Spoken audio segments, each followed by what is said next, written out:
नमस्कार, कैसे हैं आप सभी। नीट पावर बूस्टर सीरीज में यह आपका कक्षा 11 का अध्याय 15 शरीर द्रव और परिसंचरण। यहां पर आपको एनसीईआरटी के 100% लाइन से बने हुए ऑब्जेक्टिव क्वेश्चंस के माध्यम से क्विक रिवीजन कराया जाएगा। तो उम्मीद करता हूं कि वीडियो देखने से पहले आपने कक्षा 11 का अध्याय 15 शरीर द्रव और परिसंचरण अच्छी तरीके से पढ़ा है। चलिए पहला क्वेश्चन देखते हैं इसमें, जो कि है निम्न स्तंभों का मिलान कर उचित विकल्प का चयन करिए। यहाँ पर कुछ अणु दिए गए हैं जैसे ईशोनोफिल, बैसोफिल, न्यूट्रोफिल, लिम्फोसाइट, और इनके कार्यों को दर्शाया गया है। तो इनसे मिलान करना है। यदि आपने पढ़ा है WBC के बारे में, आपको पता है कि WBC को हम ल्यूकोसाइट्स भी कहते हैं, और ये दो प्रकार के होते हैं। एक होता है ग्रैनुलर यानी कणिकामय, और एक होता है एग्रैनुलर।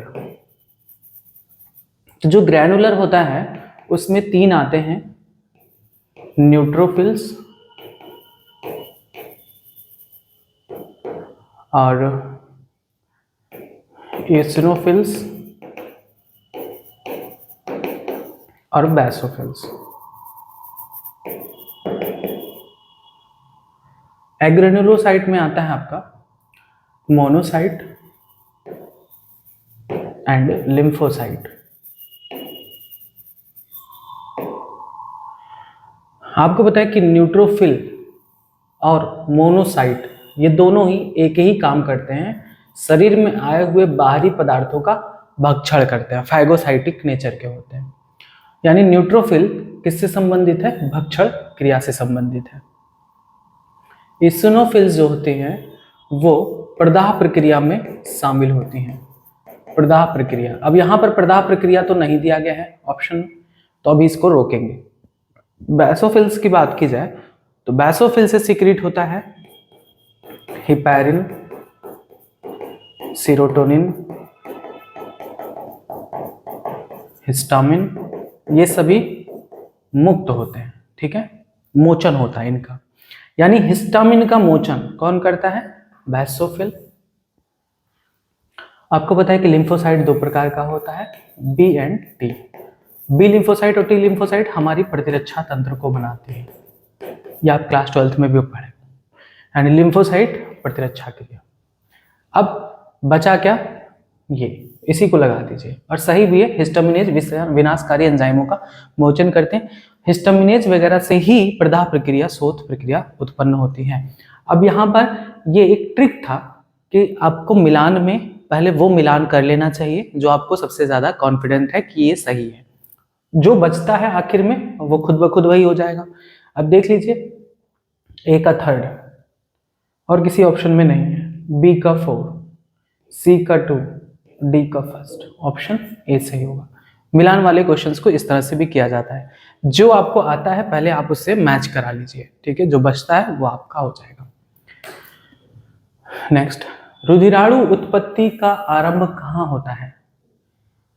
रुधिराणु यानी आरबीसी की बात करें, एरिथ्रोपोइसिस।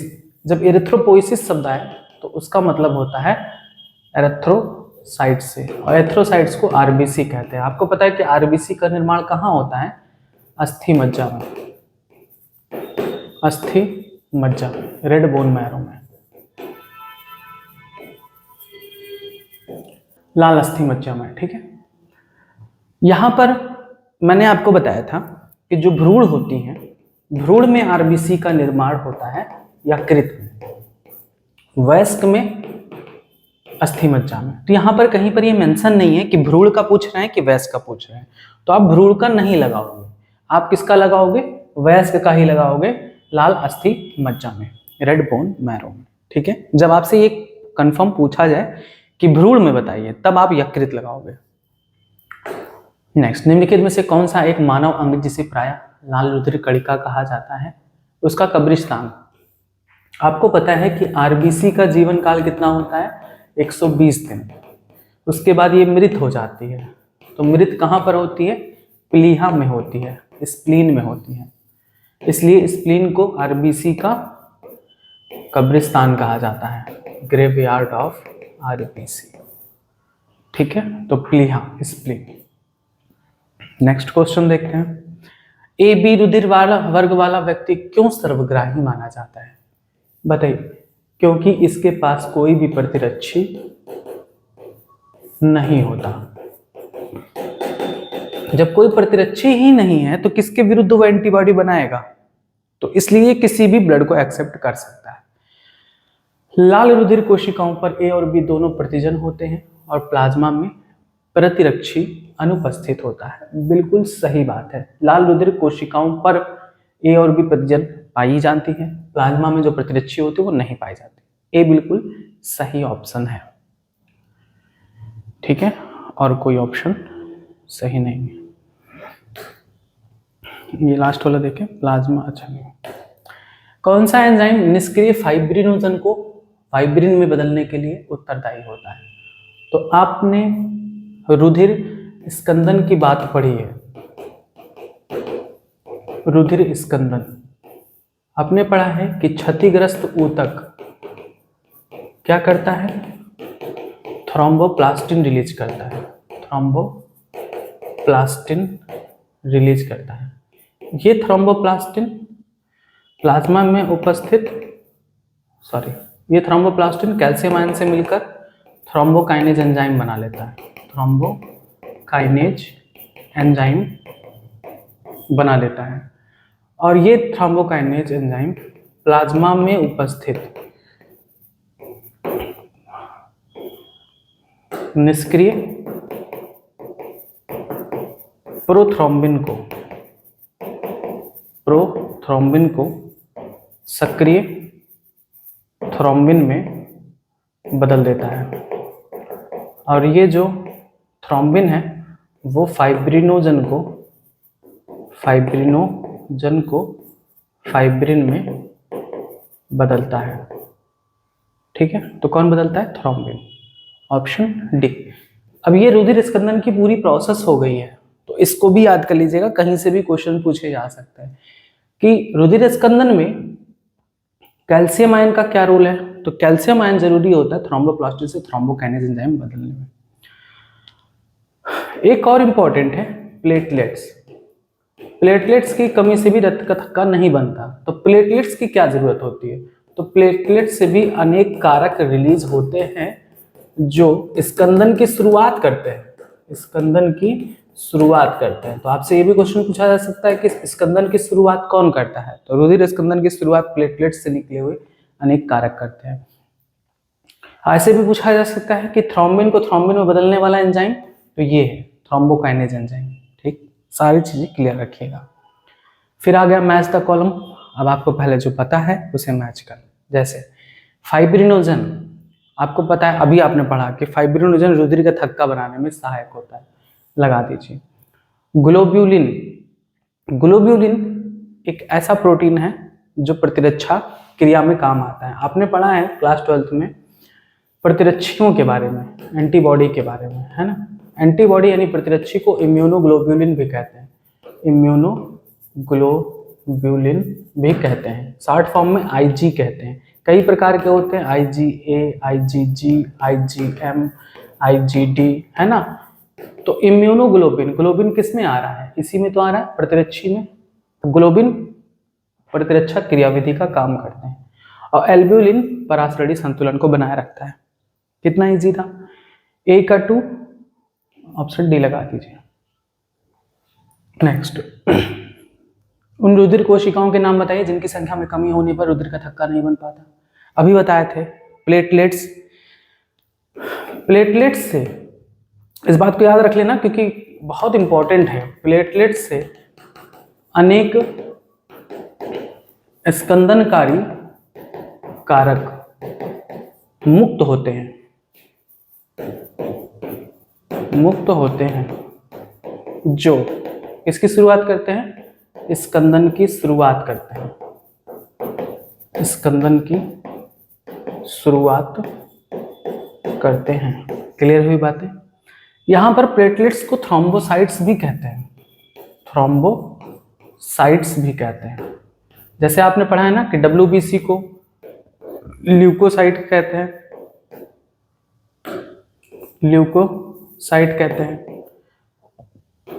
RBC को एरिथ्रोसाइट्स कहते हैं,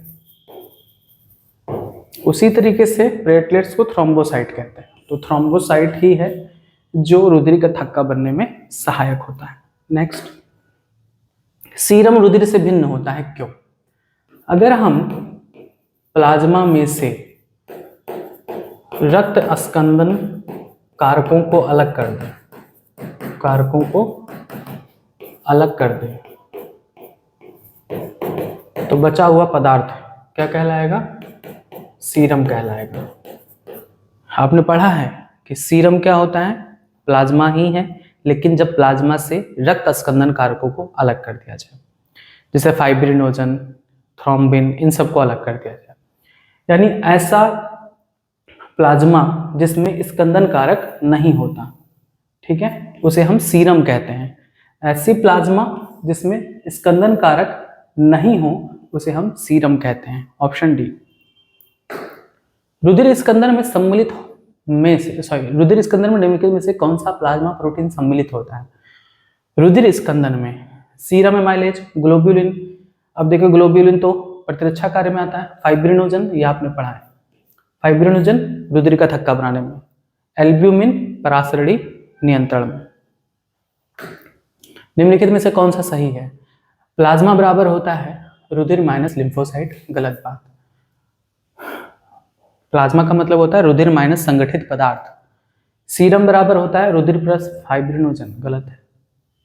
लिम्फ बराबर होता है plasma plus RBC plus WBC, गलत बात। इसके अलावा भी कुछ अपशिष्ट पदार्थ भी पाए जाते हैं। रुधिर बराबर होता है प्लाज्मा, आरबीसी, डब्ल्यूबीसी और बिम्बाणु यानी प्लेटलेट्स, बिल्कुल सही बात है। आपको पता है कि 55% रुधिर में ये होते हैं और बाकी 45% क्या होते हैं? ये होते हैं। 100% हो गया तो रुधिर में 55 और 45 100% ये चीजें होती हैं। इन्हें सम्मिलित रूप से क्या कहते हैं? संगठित पदार्थ कहते हैं, यानी फॉर्म्ड एलिमेंट्स कहते हैं। Formed elements. नेक्स्ट, प्रत्येक हृदय चक्र के दौरान उत्पन्न होने वाली ध्वनि तरंगों को सुनने के लिए चिकित्सक स्टेथोस्कोप का उपयोग करता है। दूसरी ध्वनि उस समय सुनाई देती है जब, पहले बात कर ले प्रथम ध्वनि की। प्रथम ध्वनि जो होता है वो होता है लब, जो सुनाई देता है त्रिवलनी व द्विवलनी कपाट के बंद होने पर। वहीं अगर हम बात करें दूसरी ध्वनि की, तो जो दूसरी ध्वनि होती है वो होती है डब की, डब, और ये होता है अर्धचंद्राकार कपाट के बंद होने पर। अर्धचंद्राकार कपाट के बंद होने पर। दोनों याद कर लीजिए। प्रथम ध्वनि द्विवलनी और त्रिवलनी कपाट के बंद होने पर, जैसे दरवाजा बंद होता है तो आवाज आता है, वैसे हार्ट में ही ये दरवाजे होते हैं जो ब्लड को एक ही डायरेक्शन में फ्लो करने में मजबूर करते हैं। तो ये कहना ए बी कपाट के खुल जाने से गलत है। अलिंदों से रुधिर बलपूर्वक निलय में आने के कारण निलयी भित्तियों में कंपन होने लगता है, ये भी गलत है। दूसरी ध्वनि तो अर्धचंद्राकार कपाट के बंद होने पर होती है। निलयों से वाहिकाओं में रुधिर बहने के बाद अर्धचंद्राकार कपाट बंद हो जाते हैं, बिल्कुल सही बात है। अर्धचंद्राकार कपाट बंद होने के कारण ही दूसरी ध्वनि उत्पन्न होती है। फिर मिलान करना है, अब जो आपको पता है वो आप कर लो। अब यहाँ पर पूछ रहे हैं त्रिवलनी कपाट कहाँ होता है, द्विवलनी कपाट कहाँ होता है, अर्धचंद्राकार कपाट कहाँ होता है। जैसा कि आपने पढ़ा है कि हमारे हृदय में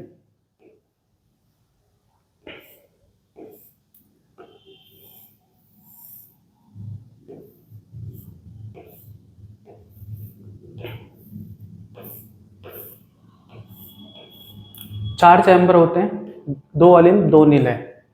तो अलिंद और निलय को अगर देखें तो ये हो गया, अगर हम ऐसे खड़े होते तो ये राइट साइड का है, यानी ये राइट ऑट्रियम हो गया यानी दायां भाग, और ये हो गया लेफ्ट ऑट्रिया यानी बायां निलय। ये बायां निलय हो गया, ये बायां अलिंद हो गया, बायां निलय, दायां अलिंद दायां निलय। तो जो दायां अलिंद और दायां निलय होता है उसके बीच में जो पाई जाती है वो 3 कस्प वाली कपाट होती है, जिसे हम त्रिवलनी कपाट कहते हैं। त्रिवलनी कपाट। वहीं अगर हम यहाँ बात करें तो 2 पल्लों वाली होती है, जिसे हम द्विवल्नी कपाट कहते हैं। और इन फुफ्फुस धमनी और महाधमनी के बीच में जो दरवाजे होते हैं उसे हम अर्धचंद्राकार कपाट कहते हैं। बस मिला डालिए। त्रिवल्नी कपाट कहाँ होता है? दायां और दायां अलिंद और दायां निलय के बीच में, दाएं अलिंद और दाएं निलय के बीच में। द्विवल्नी कपाट कहाँ होता है? बायां अलिंद और बायां निलय के बीच में। अर्धचंद्राकार कपाट कहाँ होता है? दाएं निलय एवं फुफ्फुस धमनी के बीच। लगा दीजिए, ठीक है, मैच कर लीजिए। 1 का 3, ऑप्शन सी ही सही होगा। मानक ईसीजी का QRS सम्मिश्र क्या दर्शाता है? अगर हम बात करें ईसीजी का, तो ईसीजी P तरंग, QRS और T तरंग तक का होता है। जो P तरंग होता है, इंग्लिश याद कर लेना, इसमें सबसे ज्यादा आपका रोल इंग्लिश का है। इंग्लिश याद कर लेना, बहुत सुखी रहोगे। ये होता है डीपोलराइजेशन ऑफ आर्टरिया को दर्शाता है, यानी आर्टरिया के संकुचन को दर्शाता है। QRS कॉम्प्लेक्स जो होता है सम्मिश्र, वो डीपोलराइजेशन ऑफ वेंट्रिकल को दर्शाता है, वेंट्रिकल को दर्शाता है। और टी तरंग जो होता है वो इंड को दर्शाता है, इंड ऑफ सिस्टोल, कॉन्ट्रैक्शन के इंड को दर्शाता है। तो QRS सम्मिश्र क्या दर्शाता है? डिपोलराइजेशन ऑफ वेंट्रिकल, यानी निलय का विध्रुवण। डिपोलराइजेशन को हिंदी में कहते हैं विध्रुवण, तो निलयों का विध्रुवण को दर्शाता है, ऑप्शन सी। नेक्स्ट, यकृत निवाहिका सिरा द्वारा यकृत में रुधिर कहाँ से आता है? अगर हम बात करें यकृत निवाहिका सिरा यानी हेपेटिक पोर्टल सिस्टम, सिरा है तो hepatic portal vein. Hepatic portal vein कहाँ होता है? तो ये आहार नाल व यकृत के बीच होता है, आहार नाल व यकृत के बीच होता है। बात करें जो रक्त होती है वो क्रमबद्ध परिसंचरण में जाने से पहले आंत्र से यकृत में जाती है। तो कहाँ से जाती है यकृत में? यकृत में कहाँ से आती है? आंत्र से, ऑप्शन डी लगाएंगे, आंत्र। नेक्स्ट, परानुकंपी तंत्रिका संकेत हृदय के कार्य का संचालन कैसे प्रभावित करता है? तो जो परानुकंपी होता है यानी पैरासिम्पैथेटिक नर्वस सिस्टम, ये हृदय स्पंदन दर को कम करता है, और हृदय निकास को भी कम करता है। ऑप्शन देख लीजिए, हृदय स्पंदन गति और हृदय निकास को कम करके, बिल्कुल सही बात है। वहीं अगर हम बात करें सिंपैथेटिक नर्वस सिस्टम की, सिंपैथेटिक नर्वस सिस्टम यानी अनुकंपी तंत्रिका संकेत, तो ये क्या करती हैं? ये हृदय स्पंदन दर को बढ़ा देती हैं, हृदय स्पंदन दर को बढ़ा देती हैं, मोस्ट इंपॉर्टेंट, ठीक है। निलयी प्रकुंचन को सुदृढ़ बनाती हैं, प्रकुंचन को सुदृढ़ बनाती हैं, ठीक है। तीसरा, इससे हृदय निकास बढ़ जाता है।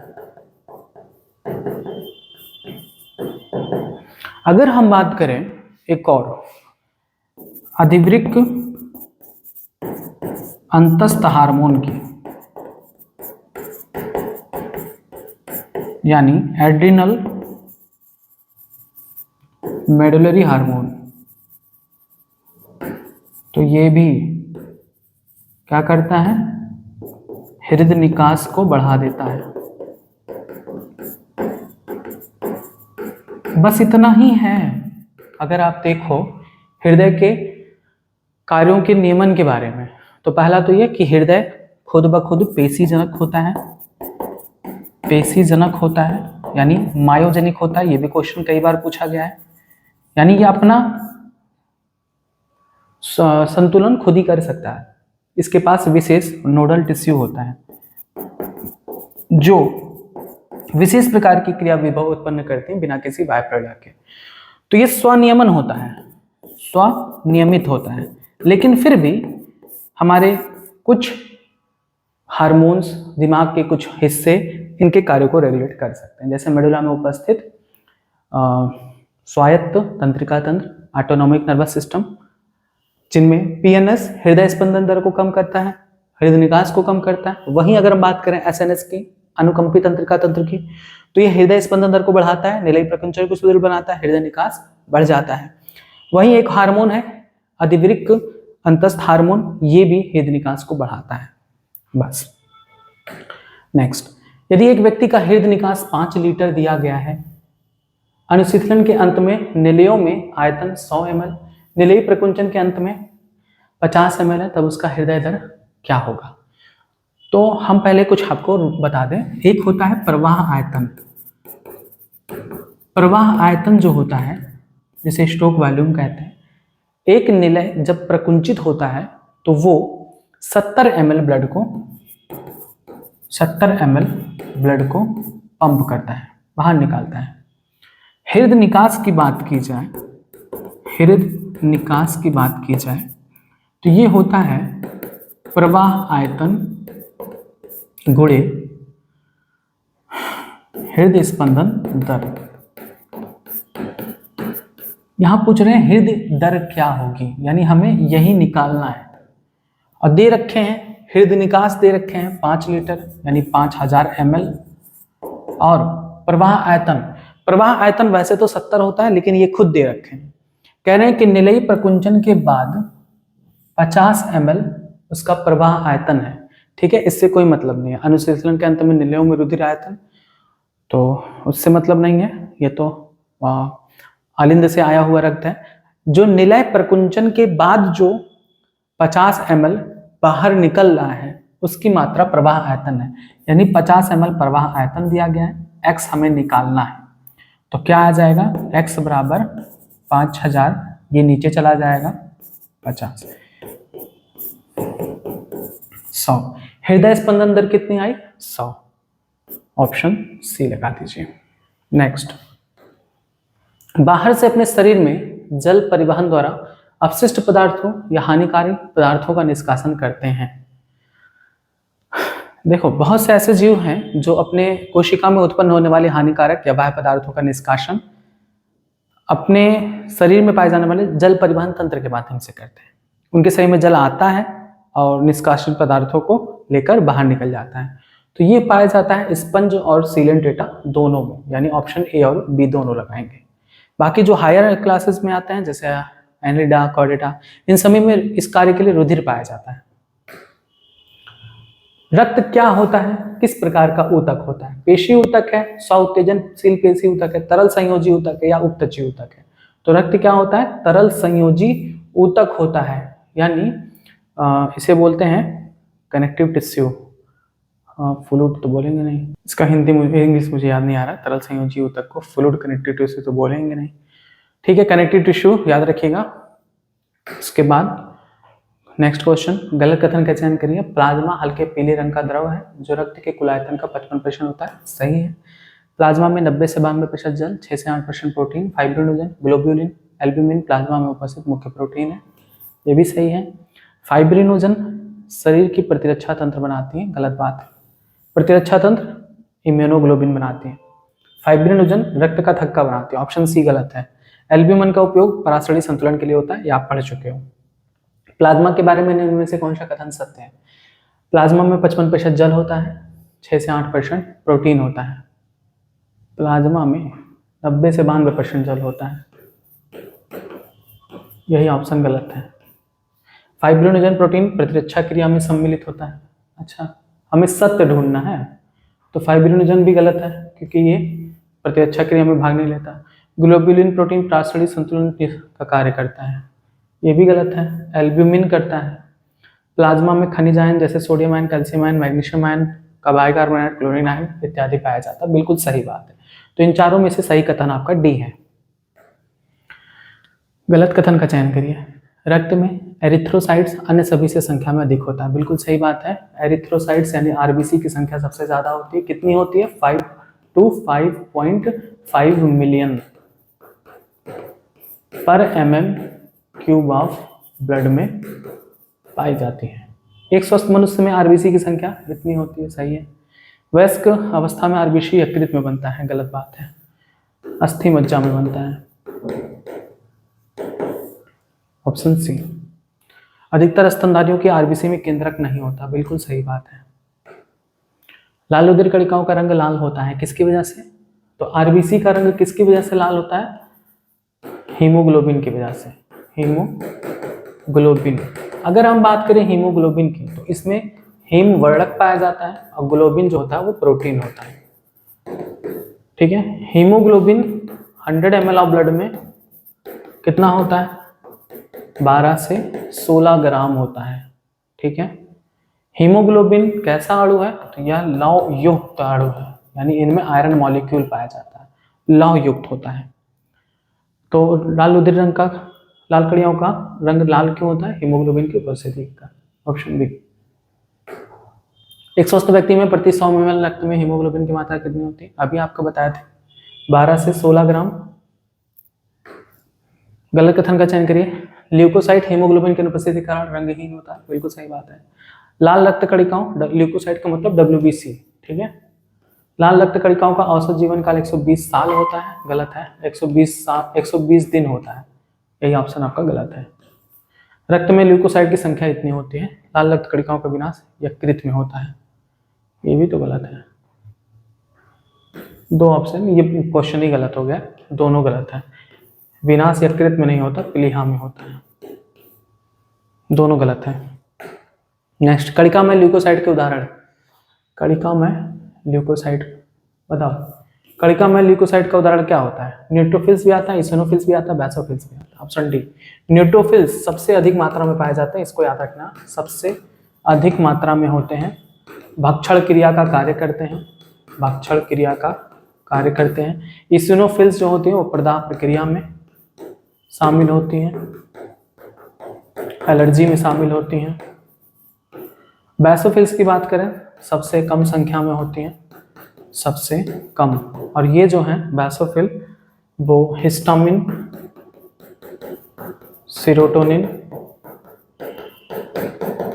और हिपैरिन का स्राव करती हैं। हिपैरिन, यहाँ पर याद रख लेना, हिपैरिन के बारे में पूछा जाता है कि रक्त वाहिनियों में रक्त क्यों नहीं जमता? रक्त वाहिनियों में रक्त क्यों नहीं जमता? जैसे हम लोगों में रक्त अगर कहीं भी कट गया तो रक्त बहेगा, थोड़ी देर बाद जम जाएगा। यही रक्त अंदर नसों में क्यों नहीं जमता? हिपैरिन की उपस्थिति के कारण। ठीक है, के कारण, हिपैरिन के कारण रक्त नसों में नहीं जमता। आकड़िका में ल्यूकोसाइट का उदाहरण, तो आकड़िका में दो आते हैं, लिम्फोसाइट और मोनोसाइट। लिम्फोसाइट और मोनोसाइट, यानी ऑप्शन क्या लगाएंगे? D, B and C. Monocyte ये भी भक्षण क्रिया का कार्य करता है, सब याद करते चलिए। लिम्फोसाइट प्रतिरक्षा क्रिया का कार्य करता है।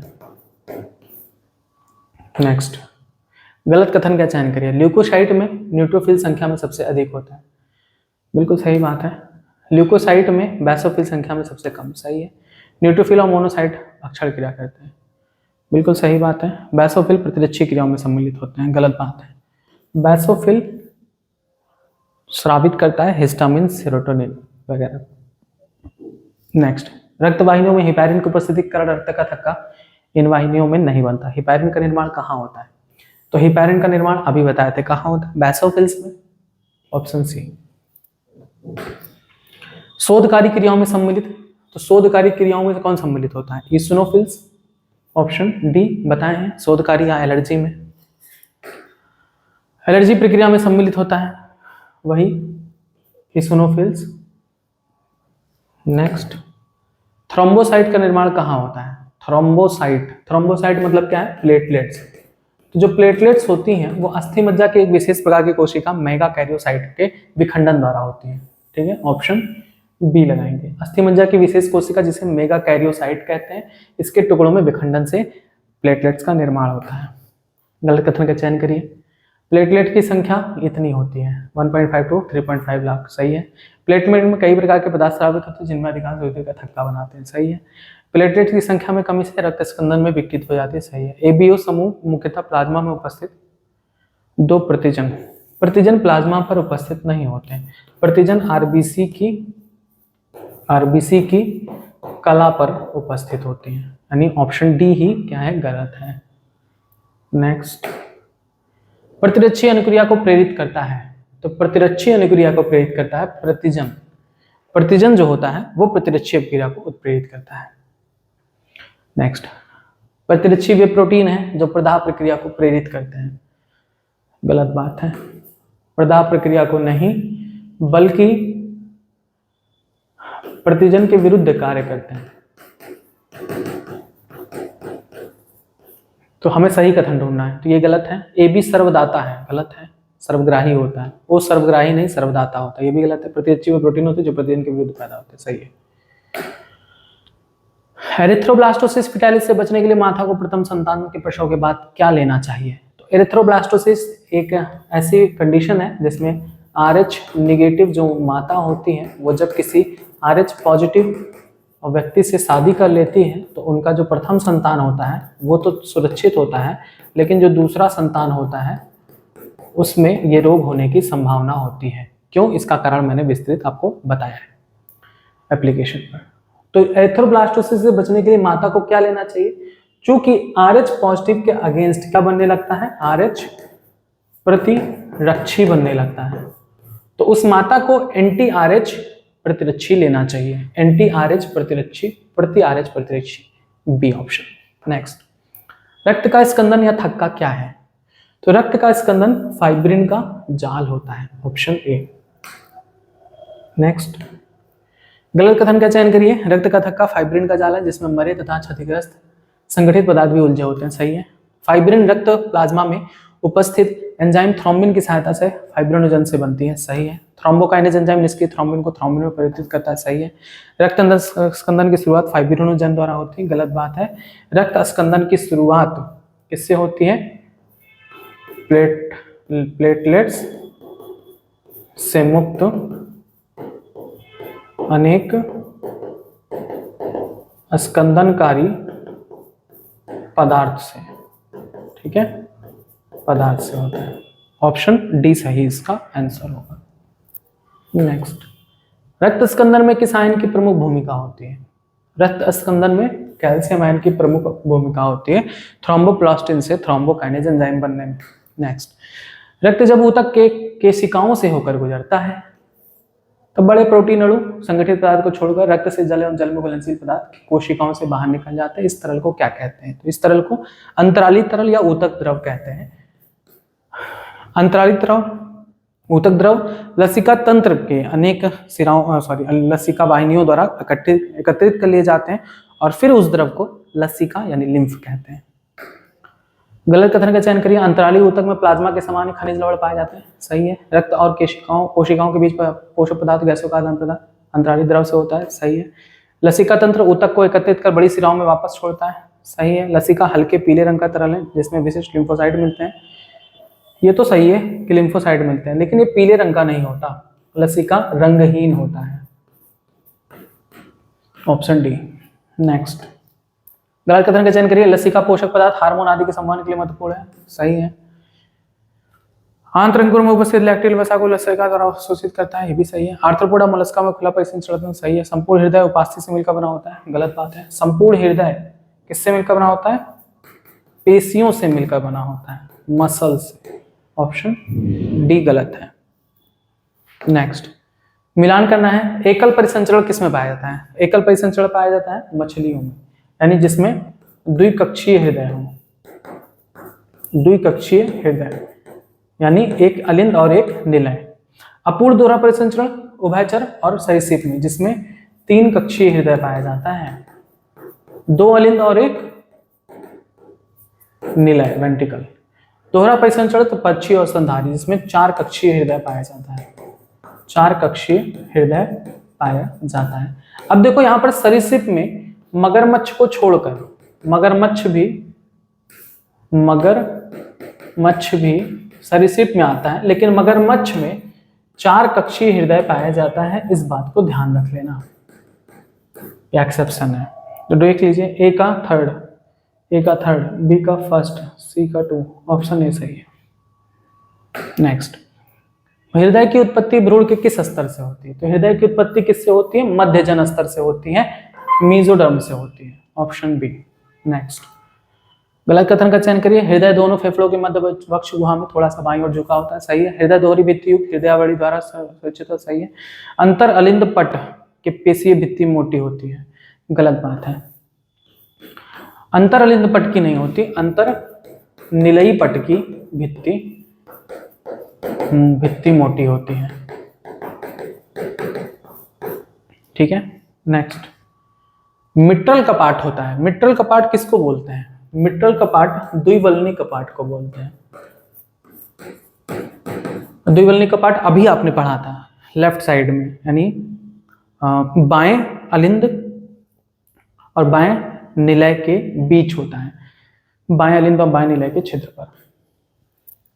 नेक्स्ट, दाएं तथा बाएं निलयों से निकलने वाली क्रमशः फुफ्फुसी धमनी, महाधमनी, निकास द्वार पर क्या होता है? अर्धचंद्राकार कपाट होता है, ऑप्शन ए। हृदय से रक्त को विपरीत दिशा अर्थात उल्टे प्रवाह को रोकने के लिए क्या पाया जाता है? तो कपाट पाया जाता है, वॉल्स पाए जाते हैं। जैसे आपने पढ़ा ना, द्विवल्नी त्रिवल्नी कपाट अलिंद और निलय के बीच होता है, जिससे अलिंद से जो रक्त निलय में चला गया वो वापस अलिंद में ना आ पाए। उसी तरीके से अर्धचंद्राकार कपाट होता है निलय से फुफ्फुस धमनी या महाधमनी के छिद्र पर, जिससे जो रक्त धमनी में चला गया निलय से वो वापस निलय में ना आ पाए, उल्टे प्रवाह को रोकने के लिए होता है। सही कथन का चयन करिए। अलिंदों की भित्ति निलयों से मोटी होती है, गलत बात है, हमें सही ढूंढना है। अलिंद की भित्ति नहीं, निलय की भित्ति अलिंद से मोटी होती है, इसका उल्टा कर लीजिएगा। सिरा अलिंद पर्व दाहिने अलिंद में नीचे कोने पर अलिंद निलय पट के पास स्थित होता है। अगर हम बात करें SAN की, तो SAN अलिंद में नीचे कोने पर नहीं होता, वो तो कहाँ होता है? यहाँ पर होता है, दाहिने अलिंद के दाहिने कोने पर ऊपर की तरफ होता है। अलिंद निलय पर्व दाहिने अलिंद के दाहिने ऊपरी कोने पर स्थित होता है, गलत। ये AVN है, ठीक है, और ये SN है। SAN का ये होगा और AVN का ये होगा, तो दोनों लाइन गलत दी गई है, उल्टा दे दिया।